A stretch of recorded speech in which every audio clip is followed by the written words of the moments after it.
why is it life so hard and I can't just get it together?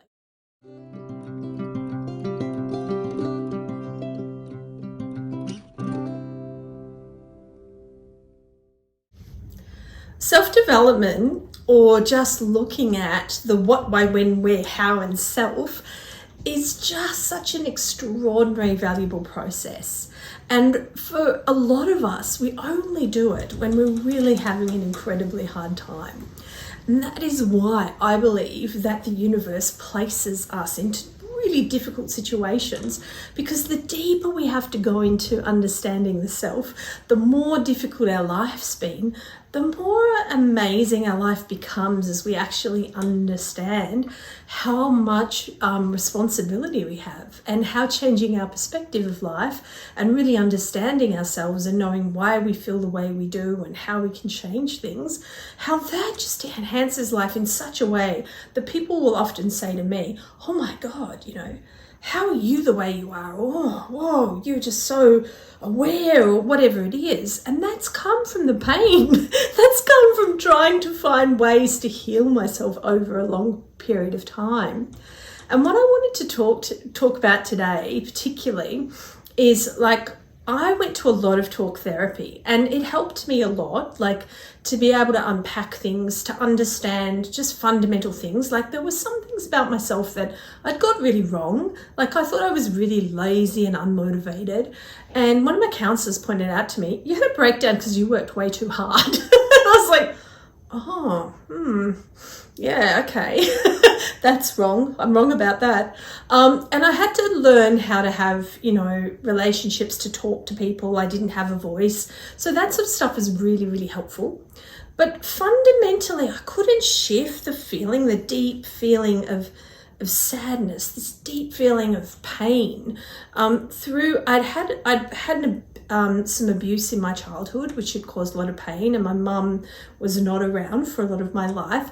So, I had reason to be upset, but I couldn't shift it. No matter how much I talked about it, how much I worked on it, it just wouldn't go away. And it led me to do a lot of self-inquiry. And I did a lot of work around why things tick and why things are the way they are.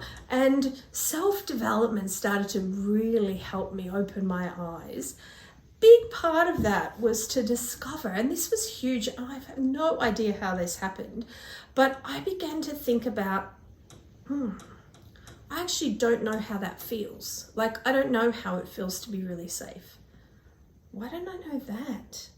And then looking at my childhood and going, oh, I didn't learn it. Not that my family didn't try to give me that. Not that my parents didn't want that for me. It's just that it wasn't actually something that I then was able to receive. And as an adult, I had to learn what safety was.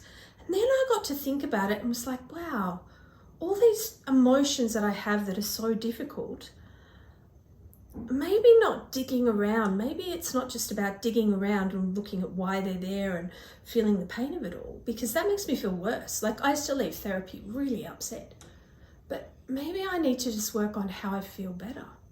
So I started to go down that. But what also helped was I then started, and my story, I talk about it a bit on this channel, and there is actually a podcast about my actual healer's journey. So if you're interested to learn more, you can do that.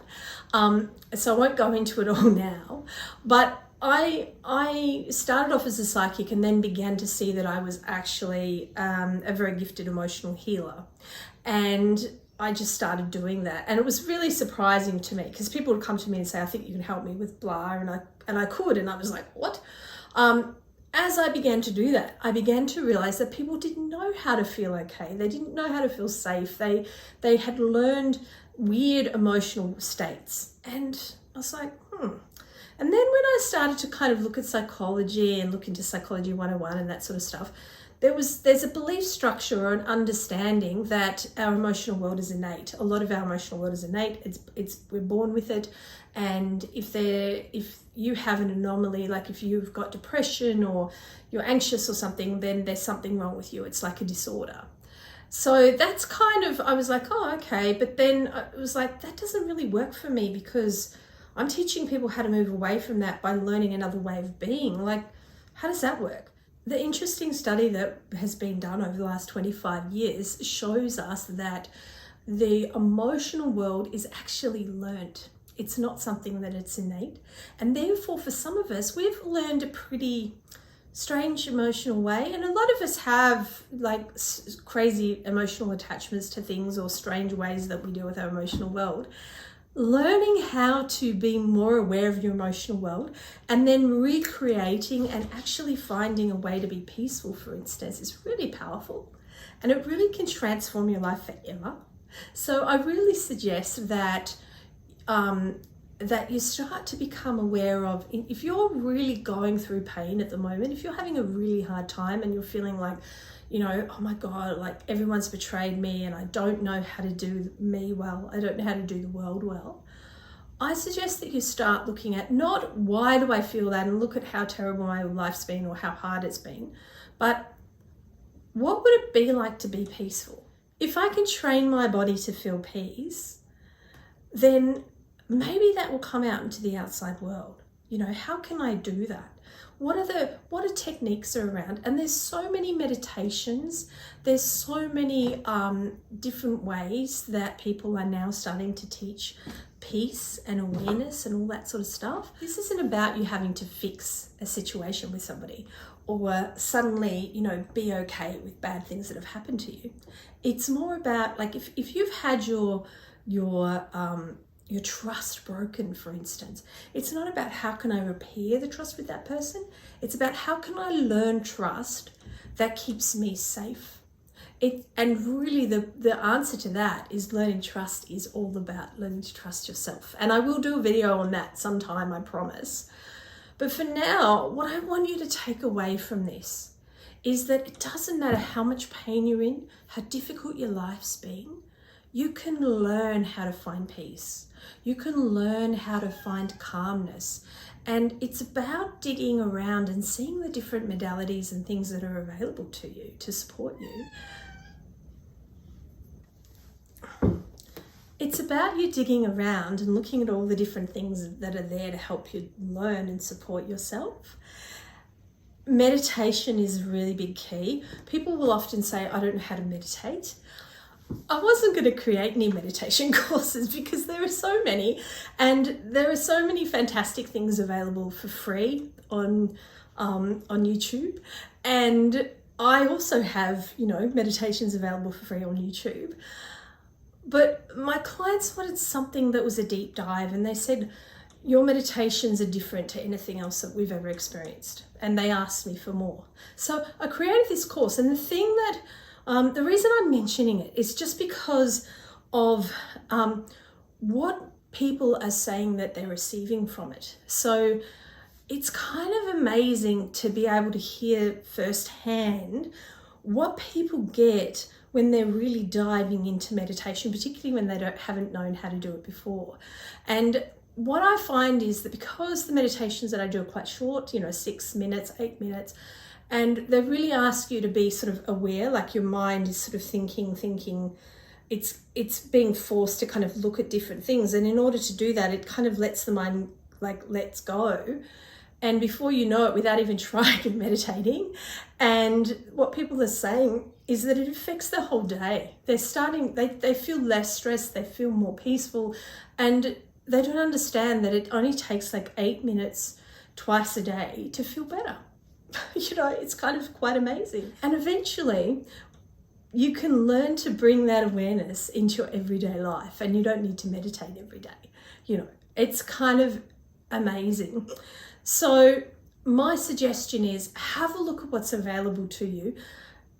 Don't think that because you're having a hard time and you seek help, that there's something wrong with you or that you're failed, that you should just know what to do.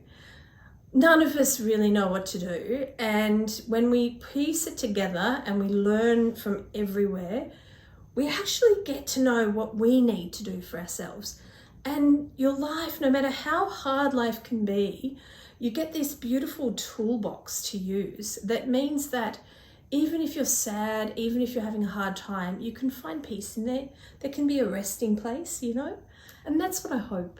I hope for you that this channel and what I'm offering you helps you find a little bit more peace, gives you a little sanctuary of the self, and just lets you feel the magic of life a little bit more, you know, and feel like you're cared for, feel like connection is real, that we do have a community of people that care about us, that the planet is really small, and no matter where you are, there'll always be someone willing to support you. And that's the weirdest thing, because quite often there are people that want to support us, but we don't even realize. We just think it has to be in a particular container, and if it's not in this container, then I don't have it. But often, you know, it's strangers that are there for us, or maybe it's a YouTube channel, or maybe it's, you know, maybe something, a song on the radio, you know, like there's so many ways that life can be there to support us, you know, and I'm just hoping that this channel is just makes your life that little bit easier as well. So if you find this valuable, please send me the message of gratitude by liking and subscribing, because, you know, algorithms, it helps. And it also helps me really understand how you're feeling about this. And I love getting comments and I love to chat to you. So please reach out and let's engage in this thing called life. You know, that's work deeply to connect to one another and to ourselves and really learn how to do life and enjoy it and the process of it. So until my next video hits, I'll see you soon.